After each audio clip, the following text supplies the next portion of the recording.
அப்படின்னு சொல்லி நீ லாங்குவேஜ்ல நீ வந்து கன்வே பண்ணுவீங்களா சார்? என்ன போடாதீங்க, நீங்க எப்படி என்ன ஹெல்ப்பரா போடுறீங்க? அதுல எனக்கு விருப்பம் இல்ல. அப்படி நான் வந்து கிச்சன்ல சப்போர்ட் பண்றதுனால என்ன பிரச்சனை அப்படின்னு சொல்லி கேக்குறாங்க.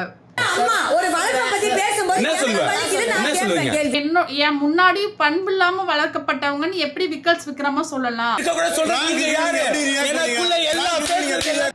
அப்ப இப்ப எதுக்கு இடையில என்டர் ஆகுற?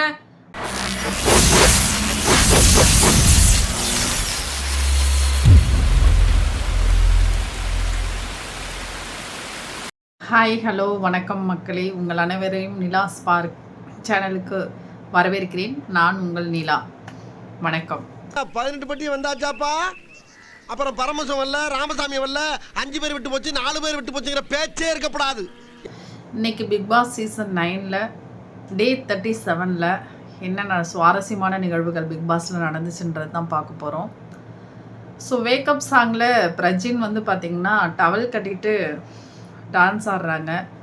ஸோ இந்த வீட்டில் திவாகருக்கும் பார்வதிக்கும் மட்டும்தான் எல்லா ரூல்ஸும் அப்ளை ஆகும். அவங்க மட்டும்தான் எல்லாத்தையுமே ஃபாலோ பண்ணணும். அவங்க மட்டும்தான் ஒரு விஷயம் சொன்னாங்கன்னா, இல்லை யாராவது அவங்களுக்கு அகென்ஸ்டாக ஃபைட் பண்ணால் யாரும் எதுவும் கேட்க போக மாட்டாங்க. மற்ற எல்லாருக்குமே பார்த்திங்கன்னா அன்பு, பண்பு, பாசம், பரிவு, அப்புறம் பார்த்திங்கன்னா ஒற்றுமை, அன்பின் மறு உருவம், ஒரே குடும்பம், நான் இங்கே வந்தது குடும்பத்தை சேர்க்க வந்திருக்கேன், இந்த மாதிரி ஒரு சில பிக் பாஸ் ரூல்ஸ் இல்லாமல் இவங்களுக்கு ஒரு ரூல்ஸ் இருக்குது பார்த்தீங்கன்னா, அது மற்ற எல்லாருக்குமே அப்ளை ஆகும். என்னையா ஓவரா பேசுறானே தவிர பாம்ப வெளிய விட மாட்டேங்கிறானயா. இது நம்ம இவ்வளோ டேஸில் நம்ம எல்லாருக்குமே தெரிஞ்ச ஒரு ரூல்ஸ் அண்ட் ரெகுலேஷன் தான். இப்படி தான் இந்த வீட்டில் நடந்துட்டுருக்கு. பிரஜின் வந்து டவல் கட்டிட்டு டான்ஸ் ஆகிறது ப்ராப்ளம் இல்லை. பட் ஒரு ஆக்டிங்க்கு ஒரு ஷர்ட் இல்லாமல் ஒரு நடிச்சு காட்டுறது வந்து மிகப்பெரிய பிரச்சனை. அந்த மாதிரி ஆயில் பாத் வந்து தீபாவளி டைமில் எல்லாரும் எடுக்கும் பொழுதெல்லாம் அந்த குழந்தைங்க பார்ப்பாங்க. இது வந்து சோஷியல் மீடியா மிகப்பெரிய பிளாட்ஃபார்ம், இதெல்லாம் மற்றவங்களுக்கெல்லாம் தெரிய வராது. நீதி, நேர்மை, நியாயம், இதுக்கெல்லாம் ஒரு பெஸ்ட் எக்ஸாம்பிள் யாருன்னா சபரி தான். பயாஸ்டாக இருக்க மாட்டார். ஸோ தனக்கு வேண்டியவங்களுக்கு தேவையானதெல்லாம் இன்டைரக்டாவோ டைரக்டாவோ இப்படியே செஞ்சு கொடுத்துருவாரு. அப்படியேப்பட்ட ஆளு தான் சபரி. நம்ம உண்டு நம்ம சோழி உண்டுன்னு போயிடுறது.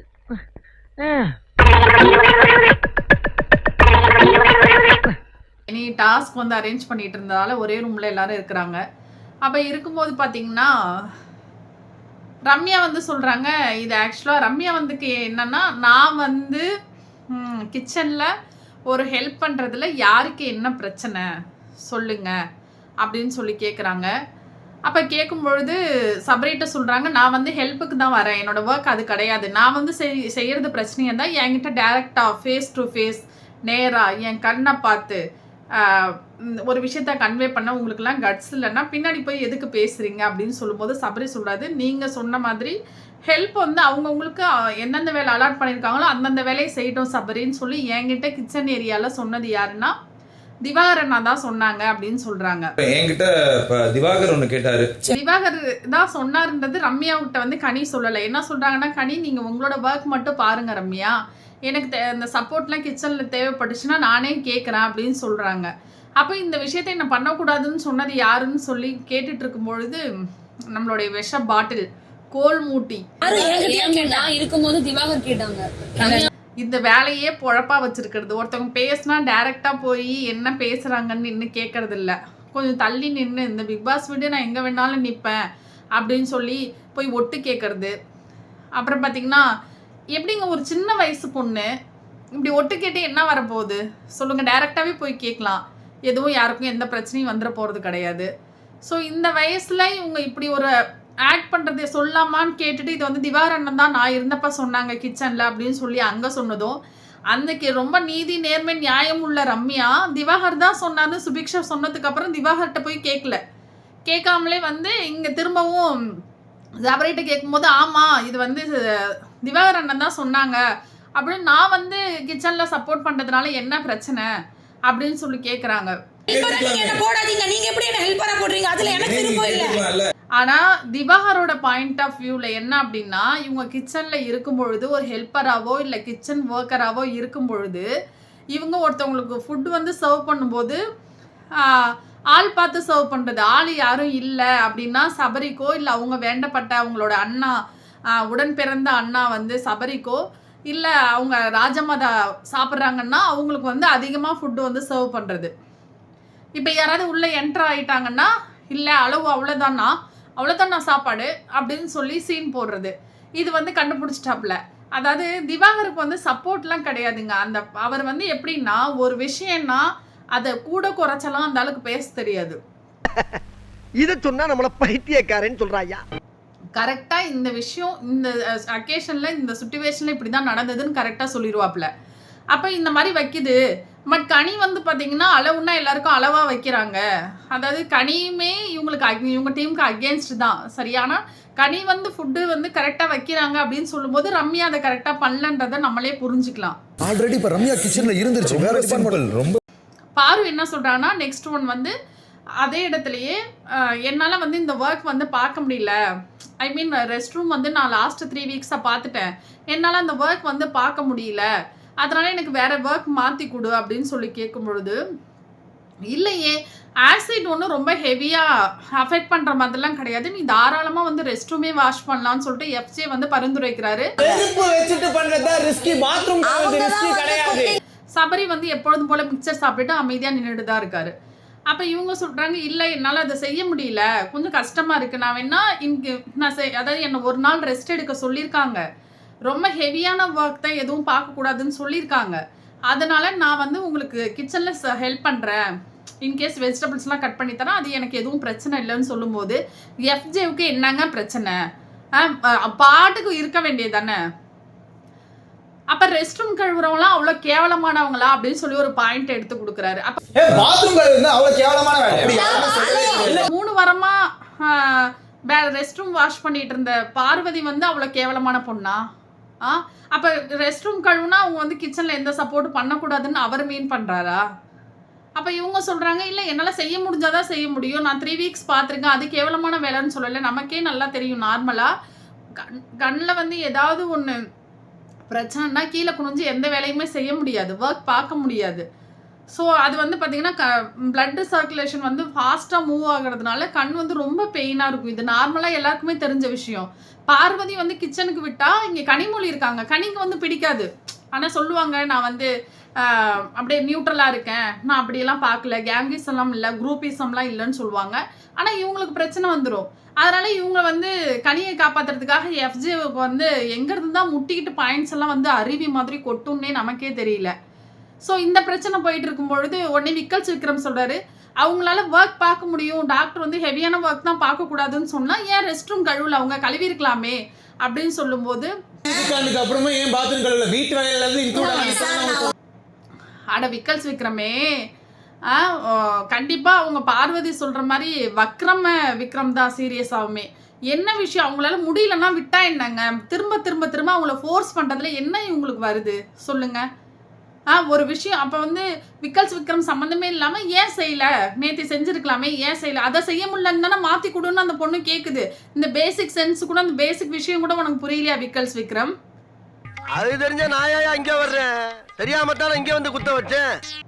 அப்படி கேட்கும்போது ஏன் விக்கல்ஸ் விக்ரம் இவ்வளோ நேரம் நீ ஏன் வரல, இப்போ எதுக்கு நீ சம்மந்தமே இல்லாமல் வந்து பேசுகிற அப்படின்னு சொல்கிறாங்க. ஸோ சொல்லும் பொழுது என்ன ஆகுதுன்னா இப்படியே பிரச்சனை போயிட்டே இருக்குது.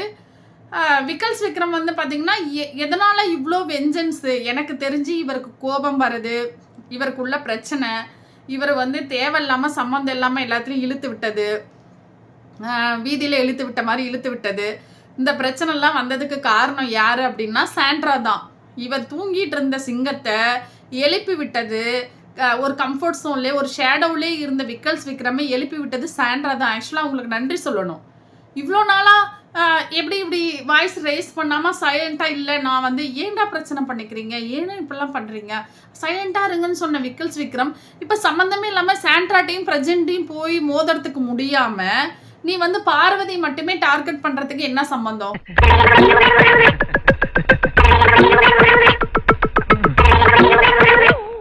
என்ன விஷயம் அப்படி உங்களுக்கு? அப்போ கம்ருதீன் வந்து இவ்வளோ நேரம் நீ அமைதியாக தானே இருந்தா இப்போதான் செய்ய முடியலன்னு சொல்கிறாங்கல்ல, ஒர்க் மாற்றி கொடுன்னு சொல்கிறாங்க, நீ எங்கேருந்து வர அப்படின்னு சொல்லி கேட்கும்பொழுது நல்லா பண்பாக உன்னை வளர்த்துருக்காங்கன்னு சொல்லி தான் கம்ருதீன் சொல்கிறாரு. அதை அப்படியே எடுத்துகிட்டு போய் சபரி இந்த வீட்டு தலை டாஸ்க்கை அவ்வளோ சூப்பராக டைரக்டாக யாருக்கும் எந்த ஒரு பாதகமும் பண்ணாமல் சூப்பராக ப்ளே பண்ணி இந்த ஒரு கிரீடத்தை வாங்கின சபரி அவர்கள் வந்து அந்த நேரத்தில் அமைதியாக நின்றுட்டு இருந்தாங்க, எதுவுமே சொல்லலை. ஏன்னா நோ வேர்ட்ஸ் டு சே. ஏன்னா அகேன்ஸ்டா பேசுறது யாரு? பார்வதிய. அப்ப இவருக்கு என்ன பிரச்சனை வரப்போகுது? நல்லா ஜாலியா நின்று என்ஜாய் பண்ணிட்டு இருக்காரு, மிக்சர் சாப்பிட்டுட்டு அமைதியா. என்னாலதான் எதுவும் பண்ண முடியல, வாங்கடா நீங்க யாராவது வந்து அந்த பார்வதி ஏதாவது அடக்குங்கடா அப்படின்ற மாதிரி நின்றுட்டு இருந்தாப்ல. என்ன பண்பு இல்லாதவன், பண்பு இல்லாம வளர்த்துட்டாங்கன்னு சொன்ன உடனே ரம்யாவுக்கு கோவம் வருதான், எஃப்ஜேவுக்கு கோவம் வருதாமா. கனிமொழி மேடம் எழுந்து சொல்றாங்க, நான் ஒரு தாய் எப்படி என்னை வந்து என் முன்னாடி பண்பு இல்லாம வளர்க்கப்பட்டவங்கன்னு எப்படி விக்கல்ஸ் விக்ரமா சொல்லலாம்? கனி சொல்றாங்க, நான் வந்து குழந்தைக்கு தாய், அப்போ வளர்ப்பை பத்தி பேசும்போது எனக்கு ரொம்ப வலிக்குது அப்படின்னு சொல்றாங்களே. மிஸ்ஸஸ் கனி அவர்களே, உங்களுக்கு உங்கள் முன்பு நேற்று பார்வதியை வைத்து கும்மு கும்மு என்று அவர் கும்மினாரே, அப்பொழுதெல்லாம் உங்கள் தாய்மை பண்பு எங்கு சென்றது? மாறுது மனுஷன் மூணு செகண்டுக்கு ஒருக்கா மாறுறதுல என்ன பெரிய அதிசயம்? இதெல்லாம் சகஜம்தான். எங்க போச்சு? எதுக்கு இந்த ஆக்டிங்? அப்ப உங்களுடைய கேங், உங்களுடைய குரூப்புக்குள்ள, உங்களுடைய கேங்குள்ள ஏதாவது ஒரு பிரச்சனைனா பொத்திக்கிட்ட அருவி மாதிரி உங்களோட தாய்மை பண்பு கொட்டுதே, எப்படி கனியவர்களே? அவங்க கிச்சன்ல ஹெல்ப்புக்கு வருது, உங்களுக்கு என்ன பிரச்சனை கனியவர்களே? உங்கள் தாய்மை பண்பை கிச்சனில் எல்லோருக்கும் சமைத்து கொடுப்பதிலேயே காட்டிவிட்டு பிக் பாஸை வின் பண்ணி விடலாம் என்று நினைக்கிறீர்களா?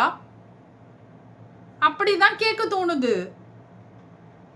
ஸோ இந்த விக்கல்ஸ் விக்ரம் யார் மேல கோவப்படணும்னு தெரியாமலே கோவப்படுற ஒரு ஜீவனை என்னங்க சொல்றது? சம்பந்தமே இல்லாம யாரோ பண்ண ஒரு விஷயத்துக்கு யார் மேலேயோ வந்து கோவப்பட்டு கொட்டி தீக்கு தன்னுடைய வெஞ்சன்ஸ் வன்மத்தெல்லாம் இப்படி கக்க வேண்டிய அவசியம் என்ன இருக்கு? அதுக்கு கண்ணு முடியல, ஏதோ செய்ய முடிஞ்சதை செய்யாம சீரியஸா சொல்லுமா, அந்த இடத்துல நான் இருந்தேன்னா என்னோட கண்ணு ஏதாவது பிரச்சனைனா அங்கே சரியான சாப்பாடு கிடையாது, சரியான உறக்கம் கிடையாது, கிடைச்சிச்சு நமக்கு சான்ஸ்ன்னு சொல்லி நான் என்ன பண்ணுவேன்னா ரெஸ்ட் எடுக்க தான் பார்ப்பேன். ரெஸ்ட் எடுக்கும், சாப்பிடும், நல்ல சாப்பாடு கிடைக்கும், சாப்பிடும், பர்மிஷன் தான் கொடுப்பாங்களே. ஆனால் அதை வச்சுட்டும் அது டாஸ்க் பண்ண ரெடியாக இருக்குது, ஒரு விஷயத்த பேச ரெடியாக இருக்குது, ஒர்க் பார்க்க ரெடியாக இருக்குது, நம்ம கொடுக்குற காசுக்கு நம்ம வந்து ஏதாவது ஒன்று பண்ணணும்னு அந்த ஒரு ஆர்வமாக ஒரு பொண்ணு இருக்கும்பொழுது அதை இந்த அளவுக்கு நீங்கள் தூட்ட வேண்டிய அவசியம் என்ன? வன்மத்தை கொட்ட வேண்டிய அவசியம் என்ன? இதெல்லாம் கண்டுக்கிறப்படாது, ஏன்னா இது வாலிப வயசு, இவங்கிட்ட என்னடா பேச்சு? அப்போ இவ்வளோ நேரம் இவ்வளோ பிரச்சனை நடந்துட்டப்ப சபரி எங்கே போனாருன்னு தெரியல. வளர்ப்பை பற்றி பேசுகிறேன்னு அந்த கேங்கெல்லாம் கத்தும் பொழுது கம்ருதீன் டே வளர்ப்பை பற்றி நான் தாண்டா சொன்னேன், பார்வதி சொல்லடான்னு வரும்பொழுது சபரி உள்ளே வராரு. சபரி உள்ள வந்து எதுக்கு இப்போ கத்துறீங்க, எதுக்கு இப்போ பிரச்சனை பண்ணீங்க, அப்போ இவ்வளோ நேரம் மிச்சர் தின்னுட்டு இருந்தீங்க, மிச்சர் தீர்ந்துருச்சா சபரிக்கு? அப்போ இப்போ எதுக்கு இடையில என்டர் ஆகுற?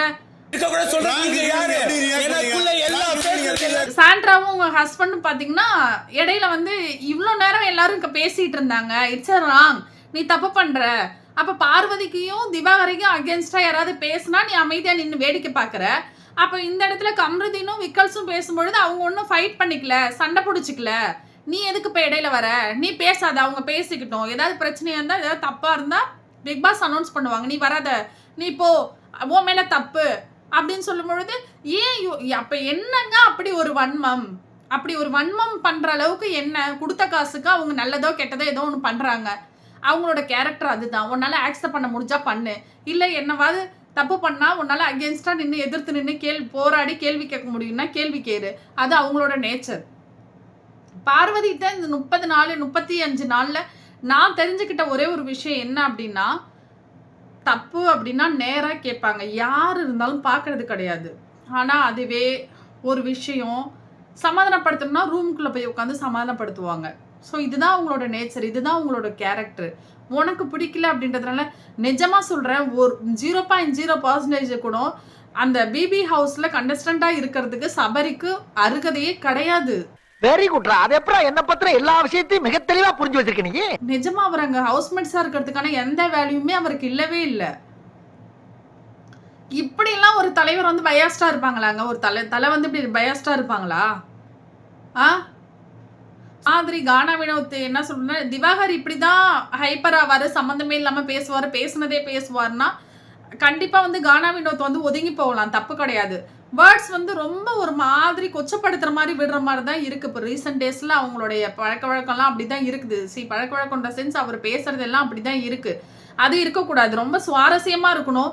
கிண்டல் பண்றேன்னா அவங்களோட கேரக்டரையோ அவங்களோட நேச்சரோ இல்ல அவங்களோட பாடியோ இதெல்லாம் எதுவுமே நீ டேமேஜ் பண்ணாம பேசணும், அதுதான் நல்லது. ஸோ இவங்களுக்குள்ள ஃபைட் வரும்போதெல்லாம் சபரி எங்கே தான் போனார்னே தெரில. நீ எதுக்கு என்ன அப்படி பேசுன, உனக்கு அவ்வளோதான் மரியாதை, இந்த மாதிரிலாம் என்ன பேசுகிறவளை வச்சுக்காத, நீ விடுற வார்த்தைலாம் என்ன ரொம்ப ஹர்ட் பண்ணுதுன்னு திவாகர் கேட்க போகும்போது அவர் வந்து ஆக்ரோஷமா பேசுறாரு. அப்பெல்லாம் வந்து எதுவுமே கேட்கவே இல்லை சபரி.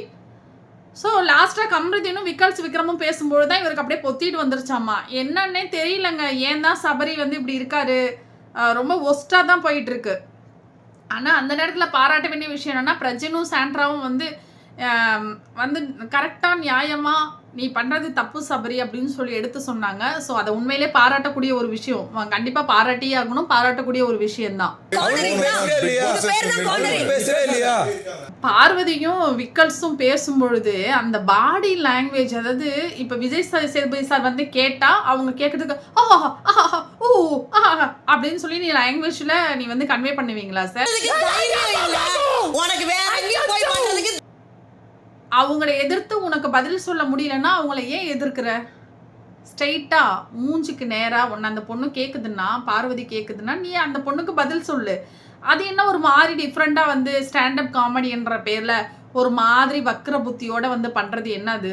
ரொம்ப கேவலமாக இருந்துச்சு அந்த லாங்குவேஜ் பார்க்கறதுக்கே. பார்த்தீங்கன்னா ஒரு டாஸ்க், ரொம்ப இன்ட்ரெஸ்டிங்கான டாஸ்க். ஆக்சுவலாக 2 சாம்ராஜ்யமாக பிரியுது. ஒன்று வந்து பார்த்தா தர்பீஸ் சாம்ராஜ்யம், இன்னொன்று பார்த்தீங்கன்னா கானா சாம்ராஜ்யம். சாம்ராஜ்யமா தர்பீஸ் சாம்ராஜ்யமா? ஸோ அஷிஷுவல் இதில் தர்பீஸ் வந்து திவாகர் தான் இதோட மன்னர், அங்கே வந்து கானா வினோத் தான் மன்னர். ஸோ இசைக்கும் நடிப்புக்கும் இடையில் ரொம்ப சுவாரஸ்யமாக இருந்த 2 பர்சனல், அதாவது ரொம்ப க்ளோஸான கேரக்டர் இப்போ அகேன்ஸ்டாக பேசி அதையே இரிட்டேட் பண்ணுற மாதிரி இருக்கிறதுனால இதுவே சாம்ராஜ்யமாக பிரிச்சுட்டாங்க. ஸோ டாஸ்க்லாம் இடையில வந்துச்சு, நீங்கள் வந்து எந்த ஆக்ஷனும் கொடுக்கக்கூடாது, மியூசிக்லேயே உங்களுக்கு கொடுக்குற ஒரு லாட்டை வந்து எடுத்து அந்த லாட்டில் இருக்கிறத நீங்கள் வந்து இன்னாக்ட் பண்ணி காட்டணும், எந்த ஆக்ஷன்ஸும் இருக்கக்கூடாது, மியூசிக் மட்டும்தான் கொடுக்கணுன்றது கானா வினோத் சைடு. அந்த சைடு பார்த்தீங்கன்னா தர்பீஸில் வந்து நீங்கள் வந்து ரியாக்ஷன் கொடுத்துக்கலாம், ஸோ உங்களோட லாட்டில் இருக்கிறத நீங்கள் ஆக்ட் பண்ணி காட்டணும் அப்படின்றது. ஸோ இதில் சக்ஸஸ்ஃபுல்லாக பயங்கரமாக ஆக்ட் பண்ணி காட்டி ஓன் பண்ணது வந்து பார்த்திங்கன்னா நம்மளுடைய தர்பீஸ் ஃபேமிலி தான். தர்பீஸ் ராஜ்யம் வெற்றி பெற்றிருக்கிறது. ஸோ இதில் 2 தளபதிகள் வந்து இந்த சாண்ட்ரா பிரஜினை போட்டிருக்காங்க. ஸோ மன்னருக்கு 3 இளவரசிகள், ராஜமாதாவை வழக்கம் போல் கனி. இந்த 3 இளவரசிகளும் ஏதாவது ஒரு அக்கா பொண்ணுங்க தர்பீஸ்க்கு. ஸோ கண்டென்ட்லாம் வந்து பயங்கரமாக க்ரியேட் பண்ணி கொடுத்துருக்காங்க. எப்படி இன்ட்ரெஸ்டிங்காக கொண்டு போகிறாங்களா, இதையும் பர்சனலாக அந்த கேரக்டரை விட்டு வெளியில் வந்து பேசுகிறாங்களா அப்படின்னு பார்ப்போம். இதில் ரொம்ப சுவாரஸ்யமானது என்னென்னா, எஃப்ஜேவும் சபரியும் வந்து தர்பீஸ்க்கு அந்த எடுபடி வேலைலாம் பார்க்குற மாதிரி கேரக்டர் நல்லா கொடுத்துருக்காங்க. எனக்கு தெரிஞ்சு இது வரக்கூடிய நாட்களில் இந்த 1 வீக் வந்து இதுதான் ரன் ஆகும்னு சொல்லியிருக்காங்க. எனக்கு தெரிஞ்சு இது கண்டிப்பாக ஒரு பெரிய ப்ராப்ளத்தில் தான் முடியும். கண்டிப்பாக கேரக்டரை விட்டு வெளில வந்துடுவாங்க, யாராலையும் அவங்கள அந்த கேரக்டரை விட்டு வெளில வராமல் இருக்க முடியாது. இனி வரக்கூடிய நாட்களில் என்ன நடக்குதுன்றதை பார்ப்போம். ஸோ ரொம்ப இன்ட்ரெஸ்டிங்காக இருந்துச்சு. அவங்களுடைய வக்ரமோ அவங்களுடைய வன்மோ அவங்க என்ன நினைக்கிறாங்க அப்படின்றதெல்லாம் இதில் வந்து வெளிப்படையாகவே தெரிஞ்சிச்சு. நடிப்பு அரக்கன்னு சொல்லி தர்பீஸ் நடிச்சு காட்டிட்டு இருக்கப்போ ரம்யா வந்து நடிப்பு கிறுக்கன்னு வேற வாய விடுறது. நட்சத்திரம் இந்த அம்மாவை பற்றிலாம் நமக்கு தெரியாதா? என்னங்க இவ்வளோ கஷ்டப்பட்டு யாருக்குமே கிடைக்காத ஒரு வாய்ப்பு கிடைச்சி உள்ளே போயிருக்கும்போது அவங்க எப்படி இப்படி பேசுகிறாங்க, எப்படி இப்படி ரியாக்ட் பண்ணுறாங்க, எல்லாமே மறந்துட்டாங்க. உள்ளே போயிட்டு கேமரா இருக்குது, நம்ம ஒரு நல்ல ஒரு பர்பஸ்க்காக உள்ளே வந்திருக்கோம், இது எல்லாமே அவங்களுக்கு மறந்து போச்சு. ஸோ இனி வரக்கூடிய நாட்கள்லாம் ரொம்ப சுவாரஸ்யமாக இருக்கா, இல்லை இதே மாதிரியே தான் வன்மத்தை தான் எல்லாம் கொட்டிகிட்டு இருப்பாங்களான்றதை பார்ப்போம். So thank you so much. கண்டிப்பாக சப்போர்ட் பண்ணுங்கள், ஷேர் பண்ணுங்கள், உங்களுடைய வேல்யூபிளான கமெண்ட்ஸை கொடுங்க. Thank you so much. தேங்க்யூ.